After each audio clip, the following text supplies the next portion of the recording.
The game on out in the Championship as Nottingham Forest enter the promotion talk as West Brom continue to flop. We'll talk about the latest round of results and, of course, this weekend's matches. We're going to all come in next.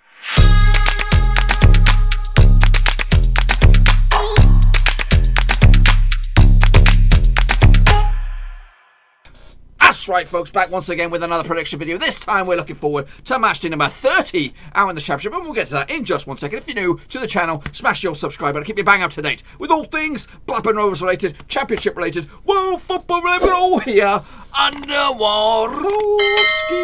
That's right, obviously not live. We're working on stuff behind the scenes, trying to get the connections, the lighting, everything where it should be for a live show. So yeah, you're gonna have to make do with an edited me.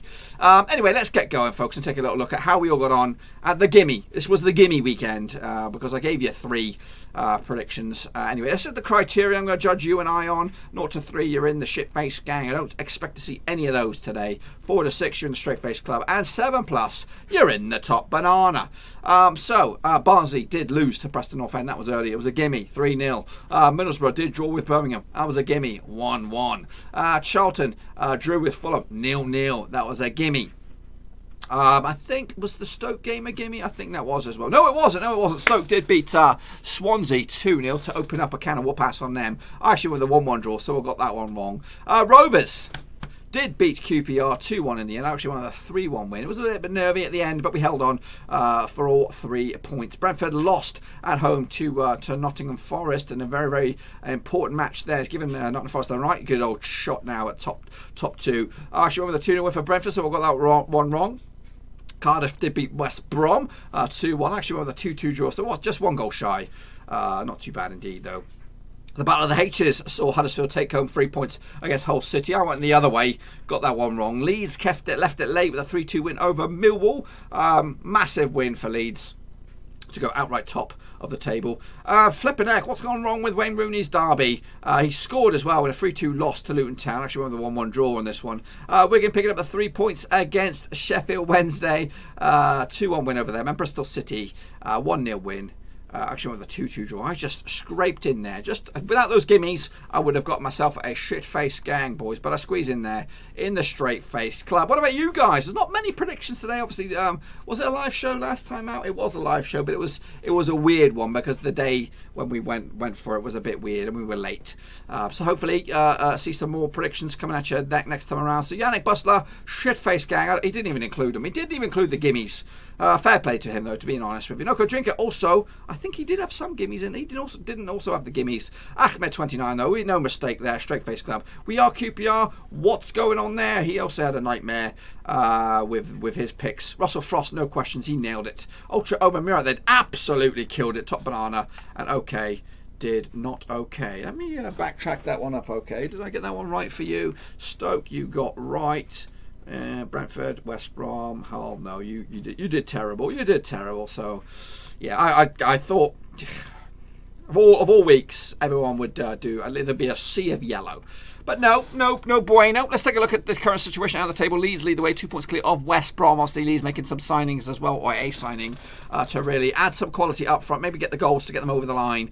West Brom are in second. It's wide open now. 4 points between Leeds in first and Forest in third. And it could all change very, very soon. Millwall up to fourth, Brentford fifth, Bristol City sixth. Down the bottom was Luton, Barnsley and Wigan going down. There's a 4-point gap between Charlton and Wigan. Barnsley need to get the shit together, as do Luton at the moment. Rovers sit in 10th spot, a win away from 7th, 4 points away from 5th. That is right. Let's take a look at these rounds of matches here. No cast today. Again, we are working through a bit of some logistics at the moment. We're going to kick it all off with Cardiff up against Reading. So Cardiff come into this in 12th spot at the moment, 42 points on the board. Just 1 defeat of the past 6 for Cardiff. A lot of draws knocking about, though. They are the draw meisters out in the division. Up against a Reading side who were doing well, but they've had a bit of a rough patch without a win in 4 at the moment. The two sides separated by 5 points at the table. Reading are 15th, Cardiff are 12th. A win for Reading this weekend could see them rise to 13th. A win for Cardiff could see them rise to 8th in the table. Let's take a look at the last 6 between the two sides. 0 wins for Cardiff, 3 wins for Reading, 3 draws along the way. So Reading are a bit of a bogey side for Cardiff. They did play earlier in the season. In fact, they played twice this season already. Both at the Matchday, 1-1 draw in the FA Cup. Which means there must be a replay between the two sides. They did play in the league earlier in the season. It was a 3-0 win back in August. Goals coming from George Pushkas with a double and John Swifty McSwifter with the third. So, yeah, they'll be sick to the back teeth for these bad boys, I'm pretty sure. It's back-to-back games against Reading for Cardiff. So, yes, let's take a look at the odds on this one. 23-20 for Cardiff, 12-5 is the draw, 12-5 is also the away win. Very, very fine margins between the two sides. I'm going with a 2-1 win for Cardiff, just to break them all, get out of that draw routine, and then get some points on the board. Next up, we have Derby against Stoke. The last 6 between the two sides, 1 win for Derby, 2 wins for Stoke, 3 draws along the way. Stoke have actually kept a clean sheet in their last 3 matches, obviously with Butland between the sticks. Is he going to go on transfer deadline day? We'll never know. Derby have actually won the last 3 home matches, so their home form is what's keeping them moving in the positive direction in a way. However, they've just lost the once at the past 6. That was against Luton last time out. 37 points on the board. A win for them against Stoke could get them up to 13th for the table. Stoke, though, down in 20th. Not out of the relegation conversation just yet, but they're actually in a pretty decent form. Just 1 defeat at the past 6 of them. 3 wins at the past 4 heading into this. A win for Stoke could see them rise to 18th in the table. Bookmakers on this sucker, they go 70-10 for Derby. 21-10 is the draw. 9-5 is the away win. It's 2. Derby's home form's good. Stoke's away form. Let's have actually a quick gander at Stoke's away form.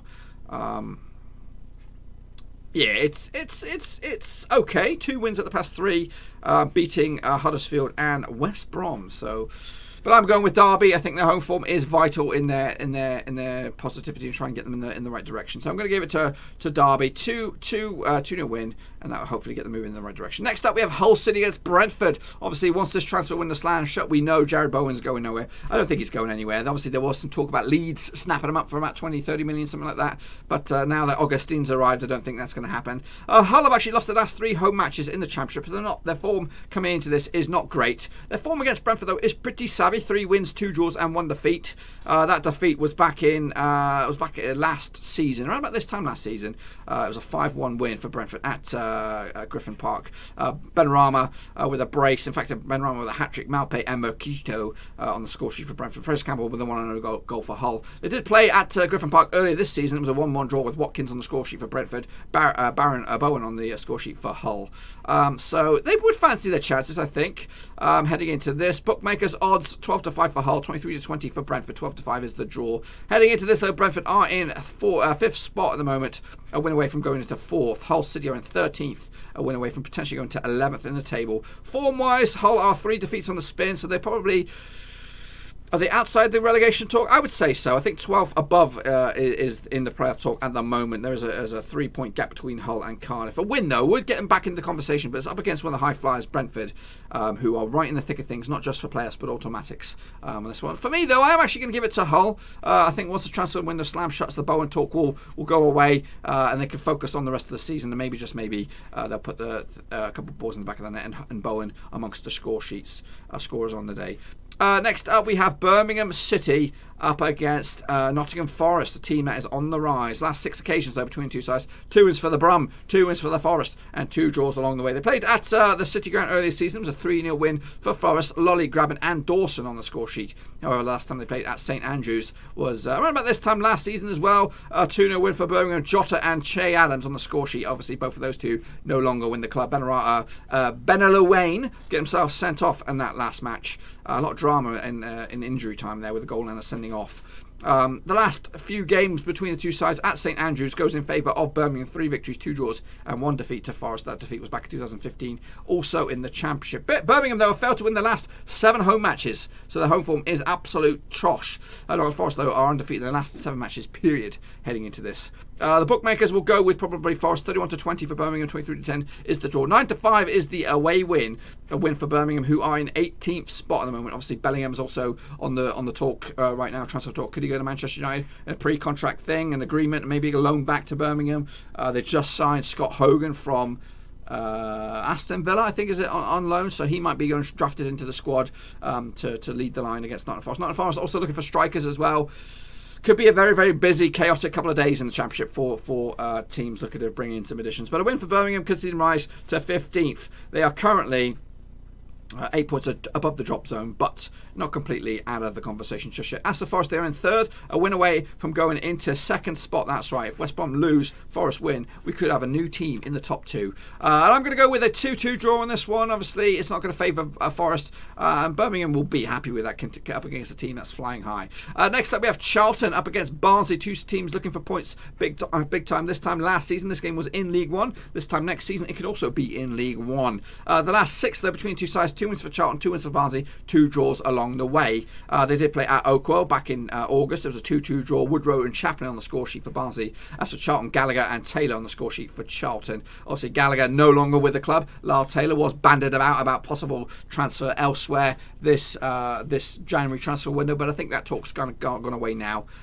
So I think he's here for the until the summer, I'd say. Obviously, if they were going to get relegated, I think Charlton would have a difficult time on their hands keeping a hold of him.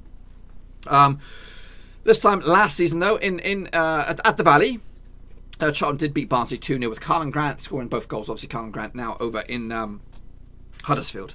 Charlton actually failed to win 16 of the last 17 matches in the Championship. They're on a bit of a wane, a major wane as well. Barnsley have also failed to win 13 of the last 14 matches away from home. Heading into this, bookmakers odds, this is pretty much wide open. I think 9-5 for Charlton, 5-2 is the draw. 29-20 is the away win for Barnsley. A win for the Tykes, I think they call themselves. Could get them to 22nd spot and get themselves back in the conversation for getting out of the old drop zone. Win for Charlton, who are in 21 points, could see them rise from 21st up to as high as 19th in the table. It's a tough old one, this one, and I'm actually going to give it to Charlton, just the 1-0 win to take the 3 points. Next up, we have the Cottagers up against Huddersfield. Don't know their nickname, can't think of it at the moment. The Terriers, that's what it is. The last 6 encounters between two sides, 4 wins for Fulham, 1 win for Huddersfield, 1 draw along the way. Earlier in the season at the Kirklees, John Smith Stadiums, whatever you want to call it, was a 2-1 win for Fulham. Mitrovic and Cavallero on the score sheet for Fulham. Colin Grant on the score sheet, who was just on the top of my brain there, because he scored for Charlton back in the day. Yeah, he scored for Huddersfield on this occasion. The last time they played over at Craven Cottage was a 1-0 win for Fulham. Mitrovic on the score sheet once again, so he might fancy his chances this time out if he's fit and available. Fulham actually kept a clean sheet in the last 3 matches in the Championship, so they'll fancy their chances. Bookmakers odds on this one go 4-6 on for Fulham, 14-5 is the draw, 17-4 is the away win. Obviously, this time last season, this game was in the Premier League. This time next season, Fulham could be in the Premier League and Huddersfield could be in League One. That's how mad this division is. A win for Huddersfield in 19th could see them rise to 17th. A win for Fulham in 4th could see them rise to 3rd in the table and just be very, very close to getting into those top 2 spots once again. It's a tough old one, this one, but I'm going to give it to Fulham. 3-0 win. They've been playing okay. Their form heading into this, just the 1 defeat at the past 6. Huddersfield on the flip side, 1 win at the past 4 into this match. Next up, we have Leeds United up against Wigan. Let me just close some of these bad boys down so I can see the end of the light at the end. The last 6 encounters between Leeds and Wigan, 3 wins for Leeds, 1 win for Wigan, 2 draws along the way. They played at the DW earlier in the season. Was it the first game of the season? Second game of the season? 2-0 win for Leeds. Bamford with a brace. Joe Williams get himself sent off for Wigan. The last time they played at Ellen Road, though, was a 2-1 win for Wigan. Gavin Massey, the dickhead, 2-1 win over Leeds. Bamford also on the score sheet that day. Kipler get himself sent off for Wigan early doors, and they still managed to win. In fact, let's take a look at the last 6 games over in Ellen Road. And it is quite a statistic. This the last 6 encounters between these two sides at Ellen Road. Only 1 win for Leeds, 4 wins for Wigan, 1 draw along the way. The last win for Leeds was back in 2013. It was a 2-0 win. Ross McCormack, the ledge, or the another word for him. He's not a ledge really. He had a lot of talent. A lot of money been banded about with him. Didn't really work out for him. But I think when he was at Leeds, he was a goal threat. And then he went to Fulham. Then he went to Villa. Then he's in Australia, and it all went Pete Tong for McCormack. Anyway, I digress. So Wigan are a bit of a bogey side, especially when it comes to Ellen Road. Obviously, Leeds come into this 2 points clear at the top of Augustine. A lot of talk about this guy coming on in. Could change it up for Leeds, add a few goals to his name, and fire Leeds over the line for the upteenth time. But their form is not great. 2 wins in the past 6 for Leeds. Wigan on the flip side, 2 wins in the past 6 for them as well, with a lot of defeats in that cluster. Leeds have drawn a few along the way. A win for Wigan in 22nd spot could close the gap to maybe getting out of the drop zone. Still a big old order for them. I'm going to give it to Leeds with a 2-0 win, and that will put them top of the table for another week. Just before we go, I didn't give you the odds. 138 on for Leeds. 18-5 is the draw. 8-1 is the away win. But remember that Wigan are a bit of a bogey side. So if you're a gambler, that could be the key to making a chunk of change. Next up is the game of the weekend. It is Middlesbrough up against Blackburn Rovers at the Riverside. The last 6 encounters between the two sides go in favour of Rovers. 1 win for Borough, 2 wins for Blackburn, 3 draws along the way. Middlesbrough are actually undefeated in their last 8 home matches. That's a cracking stat there. But the last victory against Rovers was a couple of seasons back at Ewood Park. If you take a look at the last 6 over at the Riverside, you've got to go back to 2012 for anyone to win between these two sides. It was a Middlesbrough victory with the one and only goal coming from Lukas Djukicikowicz, the ex-six-fingered banjo-playing freakazoid, now playing his game or his football at Birmingham. He was the score sheet on that day. Obviously, it's the Tony Mowbray derby. Ex-Middlesbrough man, now leading the line at Rovers.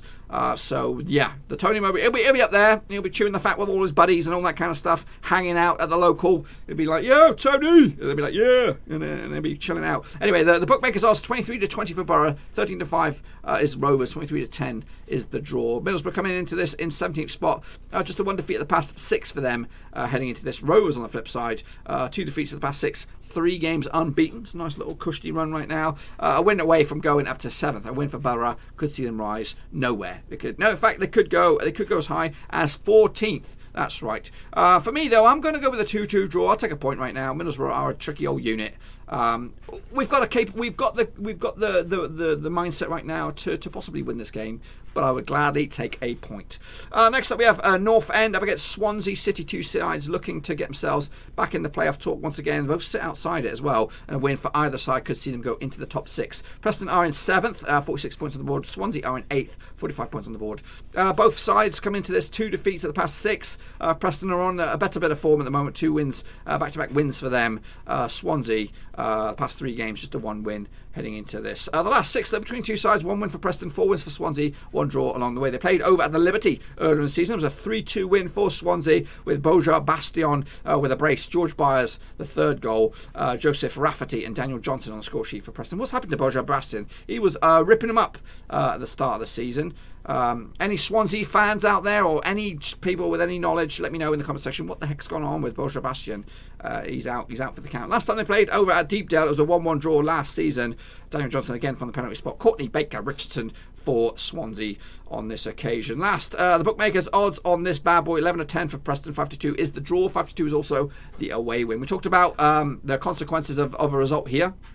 I'm going to give it a 5-goal thriller in favour of Preston North End. It's probably much to the grievance of my Rovers faithful out there. Next up, we have Rovers' last opposition, QPR. Very, very dangerous side up against the Bristol City side, who still have aspirations of getting themselves in the Premier League. They sit in 6th spot on the table, 47 points on the board. 3 wins on the spin after that rough back end of the year, start of the year. QPR in 14th spot, 2 wins at the past 6. They could get sucked into that relegation mire if they don't sort shit out. Bristol City, though, a win could see them rise to 4th in the table, and that would be right back in the conversation. Bristol City have actually kept a clean sheet in their last 3 matches in the Championship. They've also won their last 3 matches. That's the important stat right there. They played over at Thrashton Gate, a.k.a. Ashton Gate, earlier in the season. It was a 2-0 win for Bristol City. Adam Nagy and Benik Afobe, who's out for the season, tragically, has just had a shit old year. Bless them. But last time they played over at the Kirklees was in the League Cup earlier in the season. It was a 3-3 draw. I think going in favour of QPR on penalties. Naki Wells on the score sheet, chair as well. Ryan Manning from the penalty spot. Diadaru, Jack Hunt, and Liam Walsh on the score sheet for Bristol City. They also played, in fact, last time they played in the league at Loftus Road or wherever you call it. It was a 3-0 win for Bristol City. That was last season. Andrew Swyman and Matty Taylor on the score sheet. Bookmakers odds on this bad boy, I'll tell you. 21 to 20 for QPR, 12 to 5 is the away win, 11 to 4 is the draw. I'm going to go with a 2-1 win for Bristol City. QPR's run of form will continue, or a woeful run of form will continue, and Bristol City will take home the 3 points and get themselves right in the discussion. Next up, Sheffield Wednesday against Millwall. Another two sides really in the thick of things of the old playoff talk. Sheffield Wednesday looking really absolute wobbly at the moment, just a 1 win in the past 6. In the league only. Let's just take up against the Millwall side in 9th in the table, just a 1 defeat out of the past 6 as well. Two teams with contrasting form. You just don't know about this one. A win for Millwall, they could go into the playoffs. A win for Sheffield Wednesday, they could go 8th in the table. That's 6 though between two sides. 3 wins for Wednesday, 2 wins for Millwall, 1 draw along the way. They played at the Den earlier in the season. It was a 1-0 win. Matt Smith with the one and only goal for the Lions. Jed Wallace got himself sent off. The last time they played at Hillsborough was 2018. It was a 2-1 win for Sheffield Wednesday. Barry Bannon and Tom Leeds on the score sheet for Wednesday. Ryan Tunnicliffe, the one and only goal scorer for Millwall. Sheffield Wednesday have lost 5 of the last 6 matches in the Championship. And the bookmakers odds 11 to 10 for Sheffield Wednesday, 11 to 5 is the draw, 14 to 5 is the away win. So a lot on the table for both these two sides if they want to get in the old discussion. I just can't separate the two sides. I'm going to go with a 1-1 draw and points split, and I think that's more of a 0.1 for Millwall really. A couple more points dropped for Sheffield Wednesday. They need to be taking points off these sides in and amongst the table if they realistically got a shot at playoffs. Next up we have the last game. It'll be West Brom against Luton Town. West Brom need a win. So do Luton though for different reasons. The last 4 encounters between two sides, 3 wins for West Brom, 1 draw along the way. That draw was back in 2006 in the Championship. Rowan Vine with a brace for Luton, Darren Carter and Zoltan Gera for West Brom back in the day. That was over 14 years ago, or maybe 13 years ago, give or take. They played at at Kenilworth Road earlier in the season. It was a 2-1 win for West Brom. Dean Garner with a brace, Harry Connick with a goal for Luton Town. Luton have lost 10 of the last 10 away matches. Not under or winless. They have lost the last 10 away matches, so this will probably be 11, and it'll come at the right time for West Brom. They've not won in at least 6 games. Back-to-back defeats for them. Luton, though, did win last time out against Derby, so and that win is vital. If they win this weekend, they could go to 22nd. That'll be right in the conversation to get themselves out of the drop zone. A win for West Brom could see them potentially go top of the table, depending on what goes on between Leeds and Wigan. Obviously, bogey side Wigan. Bookmakers odds on this one: 3 to 1 on for West Brom, 8 to 1 is the away win, 17 to 4 is the draw. Yeah, West Brom will get the win at long last, and that will hopefully put them right back in the discussion for top 2 and hold off the chasing pack. Speaking of chasing pack, this is what the table would look like if my results were to come on in. Leeds would be leading the way with 58 points. West Brom would be in 2nd. Fulham 3rd, Forest 4th, Bristol City 5th, and Preston North End will be in 6th. Rovers would be in 11th spot, still 5 points off of playoffs, still maybe in the discussion. Down the bottom will be Luton, Barnsley, and Wigan going down to League 1, boys and girls. But that's what I think. Make sure you get your own predictions in nice and early for this one. Obviously, we're hopefully back to live action next week with a live show. So make sure you come around for that one. On the dates and times to be confirmed. But anyway, if you are new to the channel, make sure you bang the thumbs up. If you are, and also bang the subscribe.